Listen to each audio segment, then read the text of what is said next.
Pakistan versus Australia matches के हवाले से और ये सीरीज के हवाले से जिस पे हम डिस्कशन करेंगे। हमें ज्वाइन किया है sports analyst, senior sports journalist Irfan साहब ने। सबसे पहले आपको बहुत बहुत शुक्रिया आपका, आपने हमें ज्वाइन किया।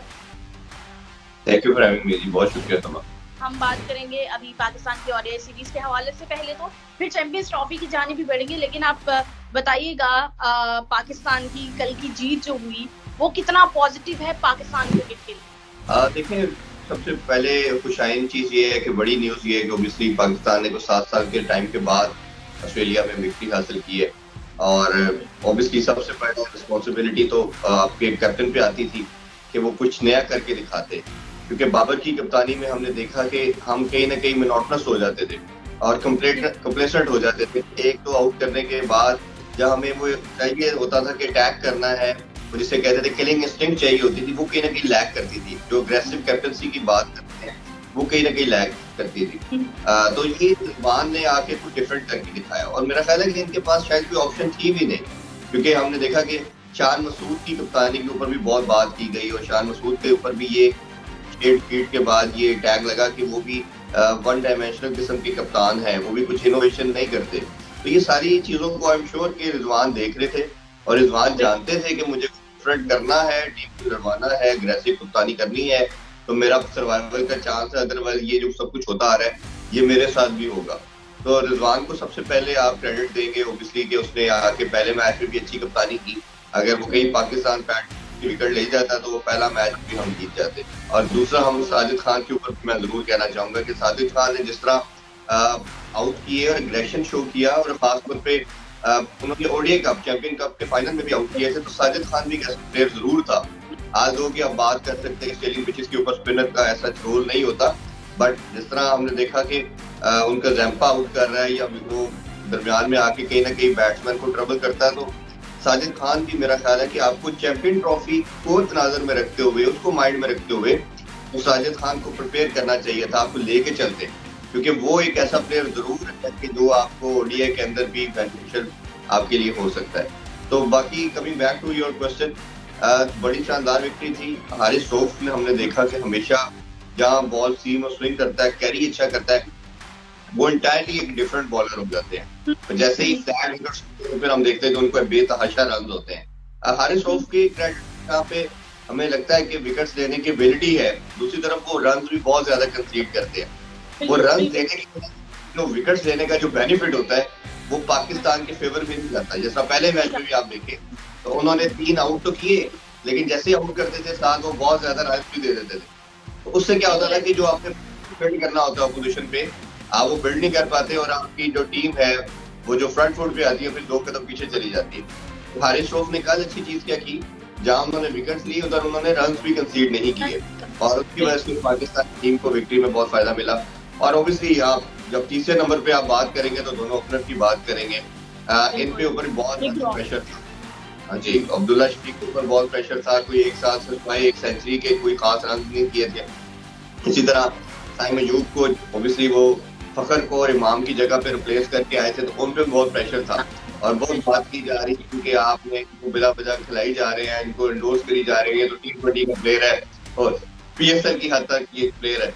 तो आपकी टीम ने इन पे बैंक किया और उसमें फिर अगेन आपको कप्तान के साथ साथ जो नई आपकी सिलेक्शन कमेटी आई है उसको भी आपको क्रेडिट, आकिब जवेद को क्रेडिट देना पड़ेगा, अजहर अली को क्रेडिट देना पड़ेगा कि इन्होंने फिर रिलाय किया।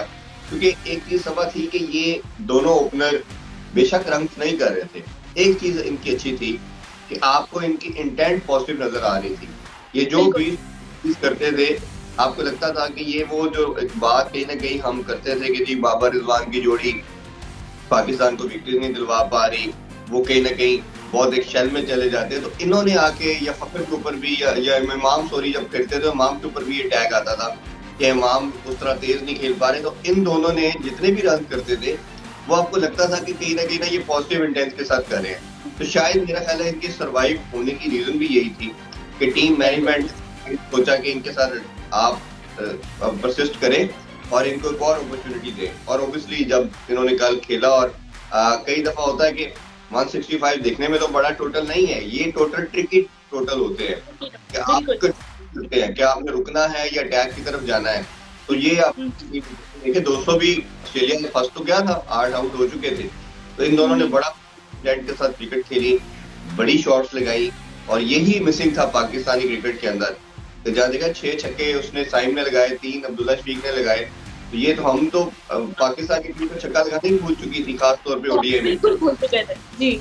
वर्ल्ड कप में आपको याद होगा कि हमने कोई 14 मैचेस के बाद एक छक्का लगा पावर प्ले में, हमने छक्का ही नहीं पावर ने एक नजर आई थी हमें।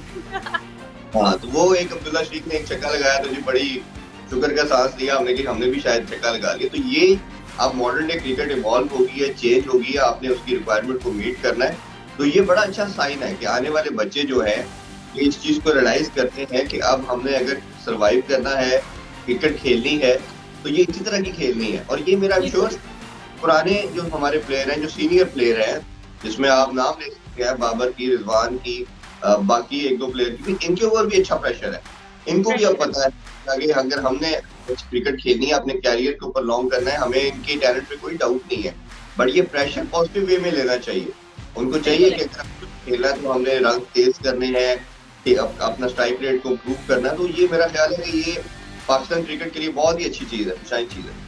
बिल्कुल बिल्कुल। अच्छा इरफान, हमने बात की है साजिद खान के बीच में, तो Sajid Khan is the player जिसे हमने बिल्कुल साइडलाइन किया हुआ था, हम नहीं खिला रहे थे, उसमें फोकस नहीं था। ऐसा क्यों होता है हमेशा कि जो प्लेयर जब अच्छा परफॉर्म करता है तब उसकी सारी बातें शुरू कर देते हैं, उसे अप्रिसिएशन मिलना शुरू हो जाती है? ऐसा क्यों नहीं होता कि उसे पहले से ही साथ लेके जाया जाए और फिर जब वो उस मुकाम पे पहुंचे तो तब क्रेडिट भी लेना बनता है? बट अनफॉर्चुनेटली ये एक बहुत बैड एस्पेक्ट मुझे नजर आता है।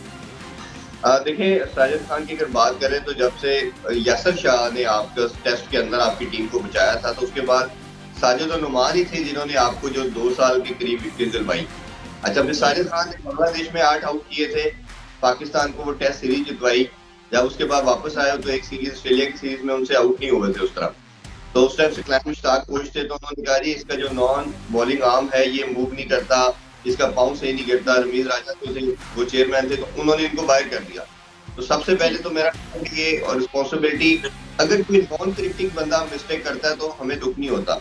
अगर कोई क्रिकेटिंग बंदा मिस्टेक करता है जिसके पास इतना मैस नॉलेज है, इतनी सेंस है, देखिए आपका बाजू नहीं काम कर रहा, नॉन बॉलिंग आर्म नहीं कर रहा, नहीं मूव कर रहा, तो भाई आपको आउट करके दे रहा, आपने उससे क्या लेना है?